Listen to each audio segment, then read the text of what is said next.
Kitchen பார்க்கும் அனைவருக்கும் வணக்கம். இன்றைக்கி நம்ம என்ன பார்க்க போகிறோன்னா சோலி பட்டேரியா பார்க்க போகிறோம். இது பாம்பேயில் வந்து ரொம்ப ஃபேமஸ், ரொம்ப டேஸ்ட்டாக, ரொம்ப ருசியாக இருக்கும். நம்ம வீட்டில் செஞ்சு அப்பப்போ சாப்பிடணும் போல் இருக்கும். ஏன்னா அது ரொம்ப டேஸ்ட்டாக இருக்கும். வீடியோக்குள்ளே போகிறதுக்கு முன்னால் நம்ம சேனலை சப்ஸ்கிரைப் பண்ணுங்கள், பெல் பட்டனை கிளிக் பண்ணுங்கள், வீடியோவை லைக் பண்ணுங்கள், ஷேர் பண்ணுங்கள். இந்த வீடியோ பிடிச்சிருந்தா கமெண்ட் பாக்ஸில் கமெண்ட் பண்ணுங்கள். உங்களுக்கு வேறு என்ன டிஷ்ஷு வேணுன்னா கூட நாங்கள் செஞ்சு கொடுப்போம். நாங்கள் வீடியோக்குள்ளே போகலாம். இதுதான் காய்ஸ் தேவையான திங்ஸ். ரவை 4 ஸ்பூன், தேவையான அளவு சால்ட், சுகர் 2 ஸ்பூன், மைதா 1 கப்.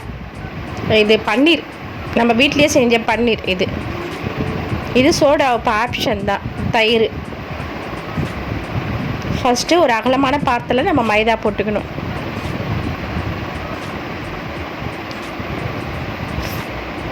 சால்ட், சோடா உப்பு, சுகர், ரவை,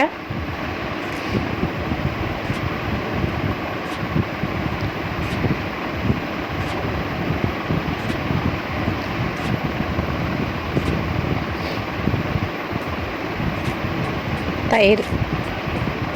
அது ஒரு 2 ஸ்பூன் இருந்தால் போதும். ரொம்ப போட்டிங்கன்னா ரொம்ப புளிப்பு எடுக்கும். அதனால் 2 ஸ்பூன் இருந்தால் போதும். அதை போட்டு ஃபஸ்ட்டு நம்ம நல்லா மிக்ஸ் பண்ணிக்கணும். தண்ணி ஊற்றக்கூடாது. தண்ணி ஊற்றாமல் அதுலேயே நம்ம ஃபஸ்ட்டு மிக்ஸ் பண்ணிவிட்டு அதுக்கப்புறம் ஆயிலும் ஊற்றிட்டு ஃபஸ்ட் நல்லா மிக்ஸ் பண்ணிவிட்டு கொஞ்சம் கொஞ்சமாக தண்ணி ஊற்றி நல்லா பிசைஞ்ச ஆரம்பிச்சிடணும். நல்லா பிசையணும். ஒரு 1/4 ஹவருக்கு மேலே நல்லா பிசைஞ்சிங்கன்னா நல்லா மாவு நல்லா சாஃப்டாக வரும். நம்ம அது பொரித்து எடுக்கும் போது நல்லா உப்புசமாக நல்லா வரும் பூரி. இது வந்து பாம்பேயில் வந்து ரொம்ப ஃபேமஸ், ரொம்ப நல்லாயிருக்கும். இது வீட்டில் செஞ்சு பாருங்கள். நல்லா நம்ம எவ்வளோ நேரம் பிசைகிறோமோ அவ்வளோவும் நல்லா மாவு சாஃப்டாக இருக்கும். பாருங்கள் எவ்வளோ சாஃப்டாக இருக்குது. ஒரு 1/2 ஹவர் ஊற வைக்கணும்.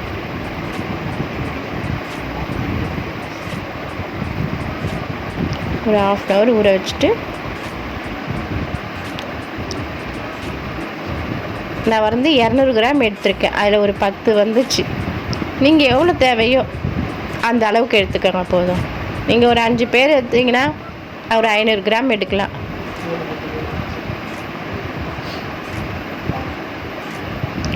பிசைஞ்சு வச்சுட்டு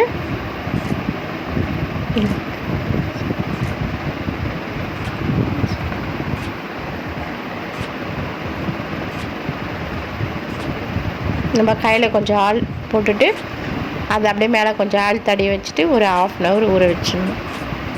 ஏன்னா அது நல்லா சாஃப்டாகும். அதுக்குள்ளே நம்ம இது ரெடி பண்ணிக்கலாம். இது வந்து காஞ்ச மிளகாய் வந்து நம்ம மிக்சியில் பவுட்ரு பண்ணிக்கலாம். புதினா மெலிசாக கட் பண்ணி வச்சுக்கணும். இது பன்னீர் வந்து நான் வீட்டில் செஞ்சது. இது உங்களுக்கு தேவைன்னா கடையில் கூட வாங்கிக்கலாம். இல்லை உங்களுக்கு வேணும்னா நீங்கள் கமெண்ட் பாக்ஸில் கமெண்ட் பண்ணிங்கன்னா நான் உங்களுக்கு செஞ்சு காட்டுவேன்.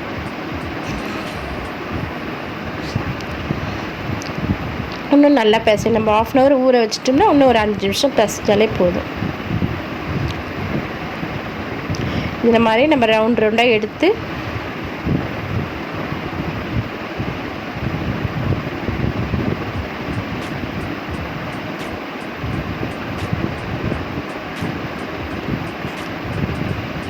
உங்களுக்கு சோடா வேணும்னா போட்டுக்கலாம், இல்லை வேணும்னா விட்டுடலாம். அது ஏன்னா ஒருத்தருக்கு பிடிக்கும், ஒருத்தருக்கு பிடிக்காது. அதனால தான்.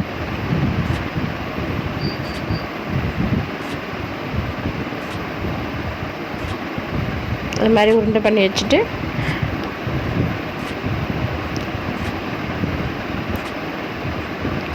ஃபஸ்ட்டு பன்னீர் ரெடி பண்ணி ஒரு பாத்திரத்தில் போட்டுட்டு அதுக்கப்புறம் பெப்பர், கொஞ்சமாக காஞ்ச மிளகாய் பவுட்ரு பண்ணி வச்சுக்கோம். அது நீங்கள் மிக்சியில் பவுட்ரு பண்ணாலே இது மாதிரி வந்துடும். தேவையான சால்ட்டு கம்மியாக போடுங்க. ஏன்னா நம்ம அதுலேயும் மாவுலேயும் போட்டிருக்கோம். புதினா பொடிசாக கட் பண்ணிவிட்டு அதிலே போட்டு நல்லா மிக்ஸ் பண்ணிக்கணும். மிக்ஸ் பண்ணி வச்சுட்டு நம்ம சப்பாத்தி வந்து இது வந்து பெருசாக தட்டக்கூடாது. கொஞ்சம் சின்னதாக இது பண்ணிவிட்டு நடுவில் வச்சுட்டு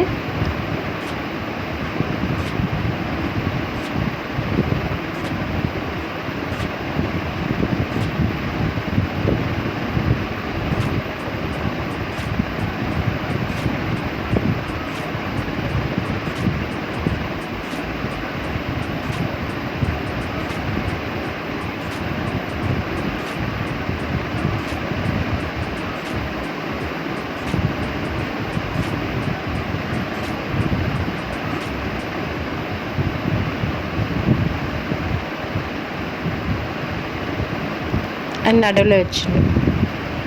ஒரு 2 ஸ்பூன் வைங்க. அளவு தேவையில்லை, உங்களுக்கு ஒரு இது மாதிரி மடிச்சுட்டு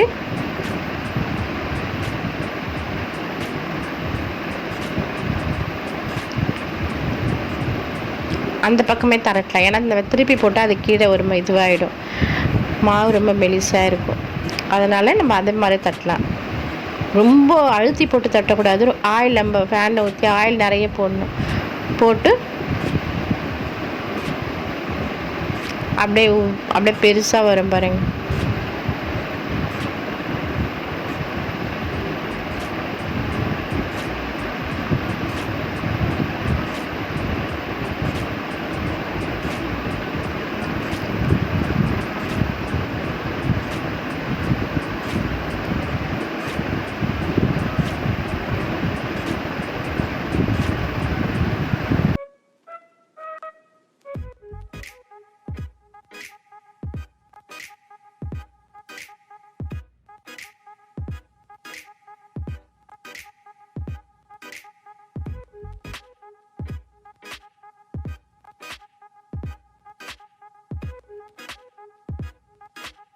பட்டூரே ரெடி. நம்ம அடுத்த வீடியோவில் பார்க்கலாம். பாய்.